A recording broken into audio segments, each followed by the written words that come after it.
আজ আমরা একটি মস্কুটো কিলার ব্যাটের ব্যাটারি পরিবর্তন করব। এর সার্কিট ভালো রয়েছে, শুধুমাত্র ব্যাটারি নষ্ট হয়ে যাওয়ার ফলে ব্যাটটি কোনো কাজে আসছিল না। তো এই যে সাদা কালারের ব্যাটারি, এটা আমরা মার্কেট হতে কিনে নিয়ে আসছি এবং কালো ব্যাটারি মূলত পুরাতন ব্যাটারি। আমরা ভোল্টেজ চেক করছি, দেখেন 1.8 ভোল্ট শো করছে পুরাতন ব্যাটারিতে, এবং নতুন ব্যাটারি আমরা চেক করব, ভোল্টেজ চেক করছি 4.2 ভোল্ট শো করছে।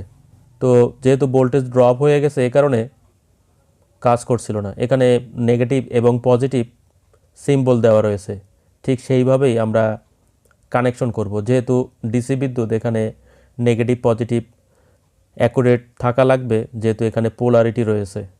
দেখেন আমরা সোল্ডারিং করে দিচ্ছি, লাল এবং কালো কেবল রয়েছে, সেটা দেখে আমরা সোল্ডারিং করে দিচ্ছি।